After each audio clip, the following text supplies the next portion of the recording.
Good morning, everyone. So, in our yesterday's um, class, the video which I shared over YouTube. So, in that, we had discussed the several new features of SQL, like how to use the between operator, then the various mathematical operators, how rounding of integer and decimal values can be done, those things. So today we shall discuss nesting of queries. So nesting means writing a programming component inside another component.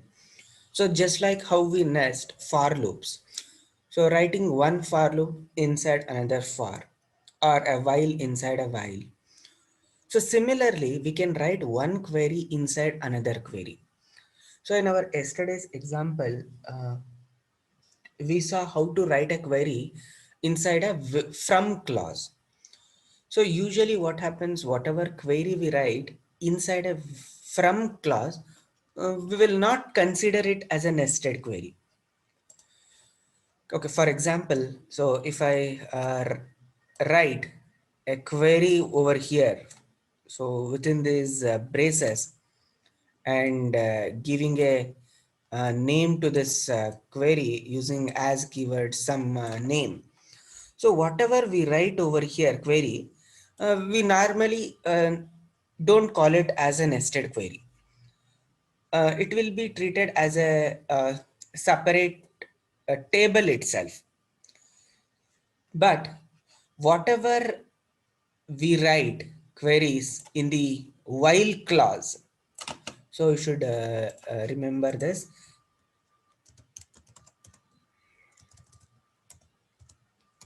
clause. Okay, so whatever we write inside a where clause is called as nested queries. So it just like having a for inside a for. So here also for each row in the outer table, the inner queries are executed or the condition is checked. Or sometimes what happens, if there is a relationship between the inner and the outer query, then for each row of the outer query, inner query will be run. If there is no relationship between the outer table and the inner table, or the outer query or the inner query, then the inner query is executed first, its result is computed, and that result is utilized by the outer query. So let us look at them with this particular example. Okay. So in this, consider this particular query, retrieve the name and address of all employees who work for research department. Okay.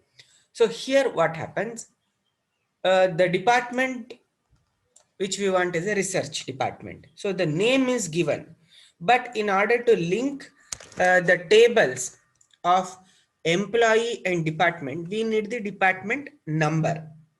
So what we have to do is, when we try to first solve this, first what we must do is, we must try to obtain the department number of the research department first. Once we have the department number of this research department, when we have that number, then this number we must try to identify in the employee table by putting this particular condition. So this query is to be solved in two steps. So first step is finding the department number, and second one is filtering out the employees who work or belongs to this particular department. So for that purpose, the first part is finding the department number is written in this particular inner query. So select D number from department where D number is equal to research. So now what happens here, whatever we have written inside the parenthesis, the department number of research will be written. So now this, when the inner query is executed, so whatever the department number of research is there, that will be replaced here. For example, let us consider this research department is department number 5. Then this parenthesis is replaced by the result of that inner query 5. Now our query looks like this. Select first name, last name, address from employee where department number in 5. So the where class of the uh, outer query will look like this. Where D name, sorry, where D number in and within the braces it is 5. So this becomes the condition for the outer query. So this 5 comes from the inner query. So now all the employees whose D number is 5 will be extracted here. Now we can observe here the one more keyword we have over here, that is in. Okay. So this in is again a keyword. So when we want to apply the set of conditions for this department number, this alternatively we could have also written as D number is equal to 5, right? But in place of is equal to, we have used in, because we don't know what is the result of the inner query, whether it returns a single number or more than one department number. So since we are not aware of it, we have to safely use the in operator. So this acts like a set. For example, if there are two departments with the same name research, then those two name numbers will be written like this, 5 comma 7. So assuming that 7 department number is also having the name research, then two department numbers will be written. If we had used is equal to, so it would lead to a syntax error. Department number is equal to 5 comma 7, so that will be an invalid query. So when we have multiple values to compare with, then we will use in operator. So this in operator can be used not only for these kind of inner queries, but also when we have multiple values to compare with. So for example, if we are comparing a name, for just like example, where a name of a student, we want to obtain two details like Ramesh, like this. So instead of writing uh, two conditions like name is equal to or,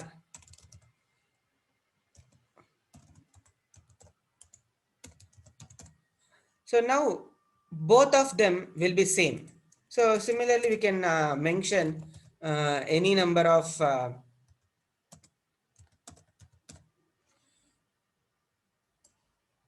names over there. So just like this, here I have written three names. So if we want, so we can write like this. So all the three names can be specified in this particular in operator. So all the three names can be written over here. Or if we want to write separately, then we have to write it 3 times. But in conditions like this, when we have inner queries and we don't know how many values are returned from the inner query, so we will be using the in operator. So for any rows, if the name of that particular student, if it is in any of the three values, then that particular row will be selected in the result. So let us come back to this particular example. So the department number in operator we will be using, and all the employee names who work in this particular department research will be returned.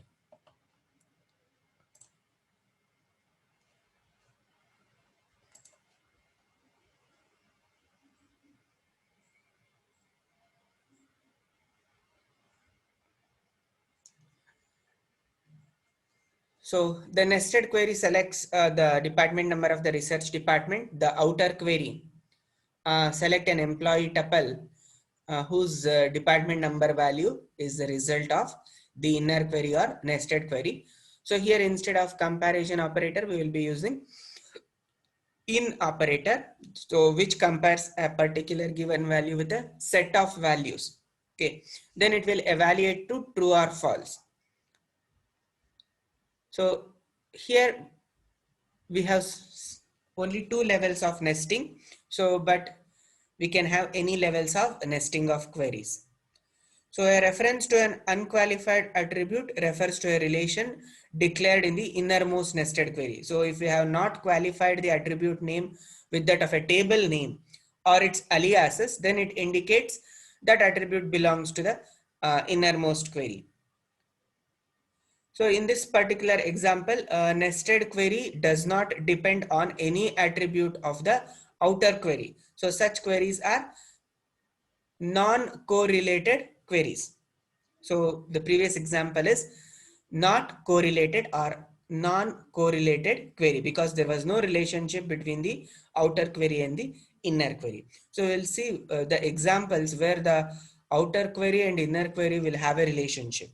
So if relationship is there, then we call it as a correlated nested query.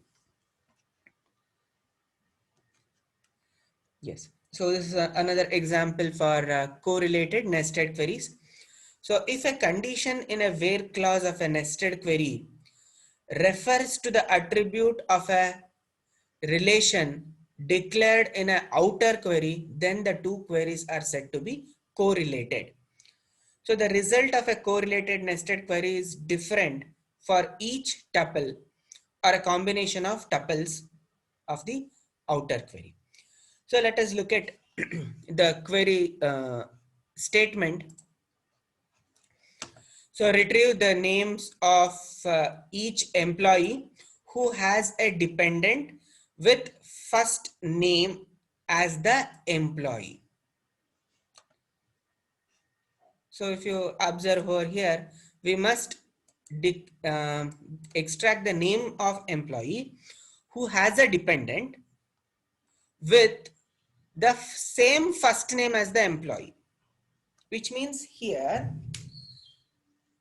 we must extract dependents of an employee where the first name of a dependent and the first name of the corresponding employee should be same. So if we have an employee number 1 with first name ABC, then in the dependent table also this employee and its dependent's first name should be ABC only. Only then we must select one. If any other employee is having the same first name, then it will not be his dependent. So that should not be selected.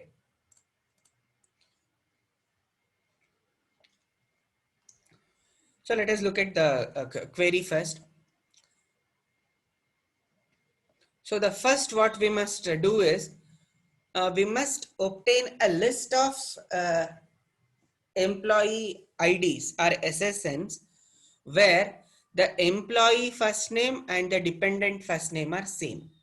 So first we'll extract the employee IDs or SSN of such employees. Then for each of them, we'll extract their name. Okay. So again, there is two stages because the employee and the dependent table are linked through SSN. So, so remember always the tables or relations are linked to one another based on some unique values, and those unique values we call it as IDs or identifiers. So whenever we are declaring or creating a table, we will make sure that we have some IDs in that particular table that uniquely identifies each row in that table. So here, so SSN is utilized. So first what we do is select the SSN of an employee from dependent where the ESSN is equal to E dot SSN and E dot F name is equal to dependent underscore name. So now for each attribute that is used in this nested query, we must identify whether it belongs to dependent or it belongs to the employee.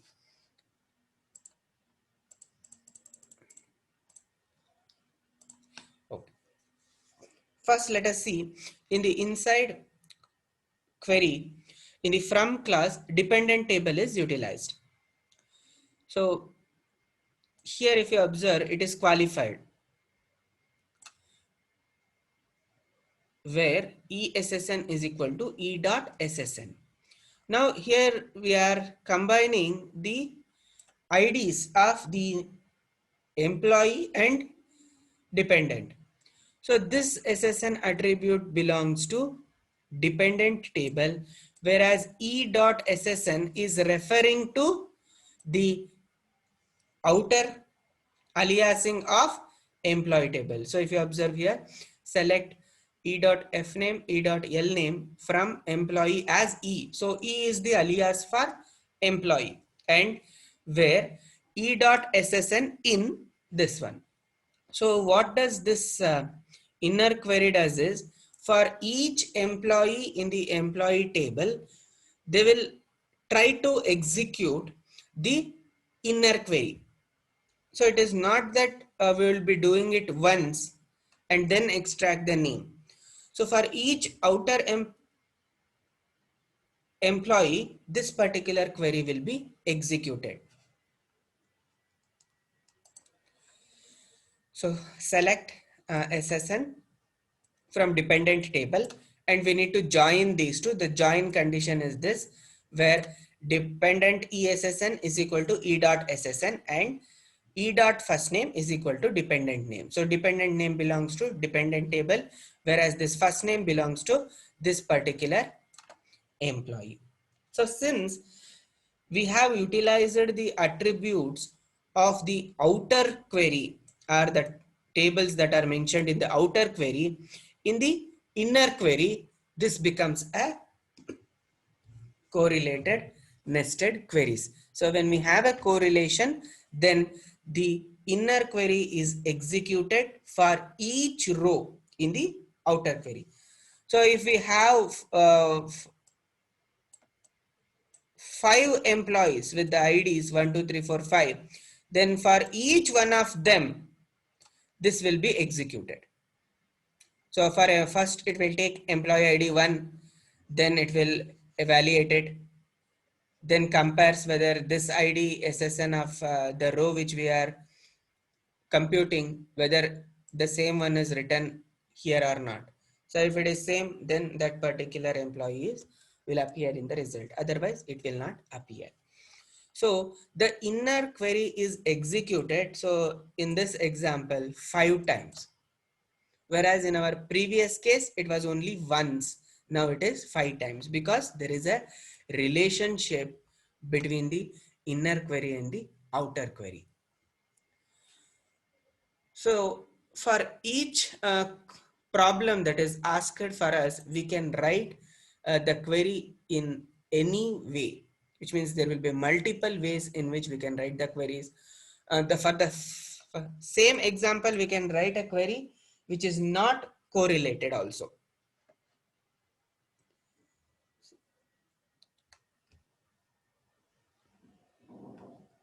So in whatever way we want, we can write the queries. So this we need to identify the utilization of the outer table attribute inside the nested query. So you can observe over here. Then the query becomes correlated. When we have correlated queries, the inner query is executed for each row in the outer query.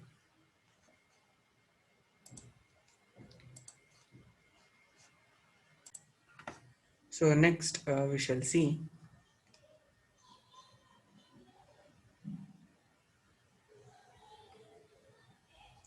So when we have a nested queries, a query is written inside the select from where clause, so that gets blocked, and using is equal to or in comparison operator can always be expressed as a single block query. So which means we can put it inside a parenthesis. Okay, so the same thing over here, whatever we have previously discussed, that same query can be written like this. Same one, select first name, last name from two tables, that is employee dependent, where the SSN of ESSN is equal to D dot ESSN, and employee first name and the department first name is same.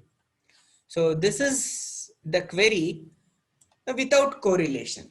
So this query is done using a join operation. So when we have two tables written in the from class and we are specifying the condition, so we call it as a join operation. So this is another alternate query to the correlated query which we discuss now, where we can simply join the two tables by equating their SSN values and their names.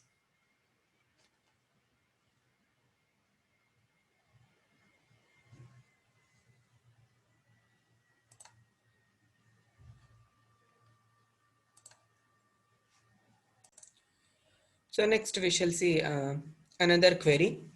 So retrieve the names of each employees who work on all the projects controlled by department number 5. So what are the things that we require over here is we need first the project numbers which are controlled by department 5, and then we must check employees who should work on all the projects. So for this, let us look at the query first. Here, this is the inner query. So select project number from project table where department number is equal to 5. So this query gets all the project numbers, maybe 179. Let us imagine these are the projects that are controlled by the department number 5. So this query returns this particular result. Now let us look at the other things. The outer one is select first name last name from employee where, so we have the condition. Now inside this, select project number from works on where SSN is equal to ESSN. Now what happens? For each, this become a correlated nested query, because inside this nesting, see, inside this particular nesting, we have utilized the attribute SSN which belongs to employee table, whereas ESSN belongs to works on table, whereas SSN belongs to the outer one. So when this particular attribute belongs to the outer one, this becomes the correlation. So now what happens? Select project number from works on where SSN is equal to SSN. Then what happens, since this become a correlated nested query, for each row in the employee table, this particular query will be executed. So for first row it will take up, then it will find the project numbers on which this particular employee, that is the first row employee, is working on, right? So let us imagine this person, employee, is working on project numbers 25, 125. So that will be returned over here.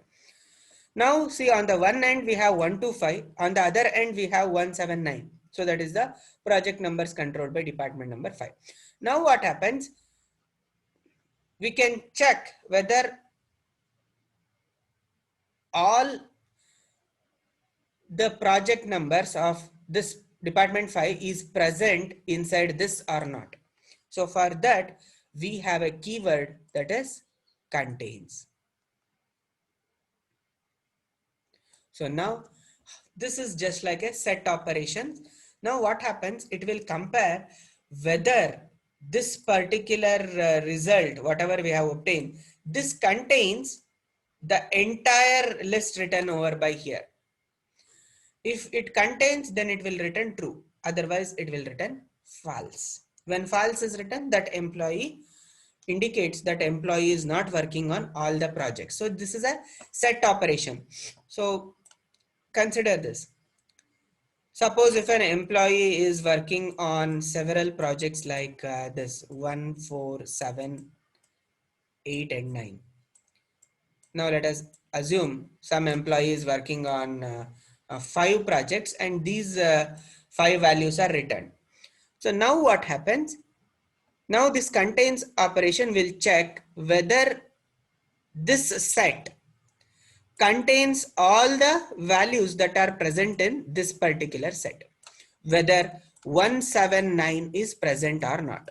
If any one of them is not present, then it will return false.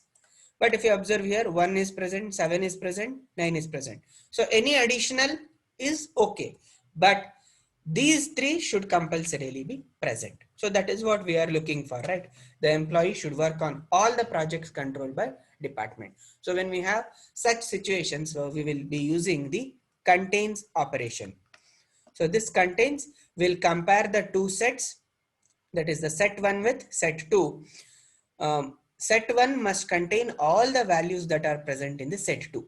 Then only it will return true, else it will return false. So in this example, what happens? So for each employee, it will first evaluate which projects they are working on.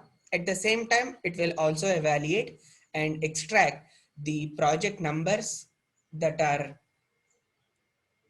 controlled by department number 5. Then based on the set operation contains, so it will compare whether the first one contains all the values that are there in the second one. So if it is there, then it returns true. If true is written, then that particular employee row will be selected in the result. So like that, for each employee, this comparison will take place.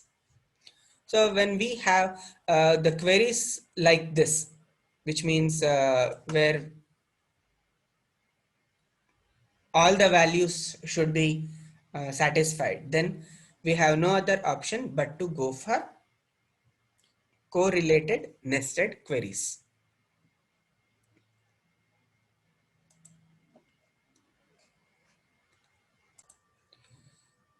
So the second nested query, which is not a correlated one, I mean the one where we extracted all the projects controlled by department number 5.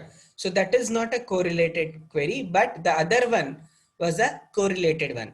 So the first nested query, that is correlated, which retrieves the project numbers on which the employee works, which is different for each employee. tuple because there will be a correlation.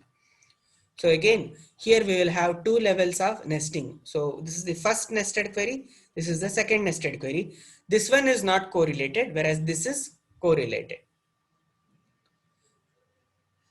So for today's class, we shall stop over here. So in our next class, we shall see how exist function works.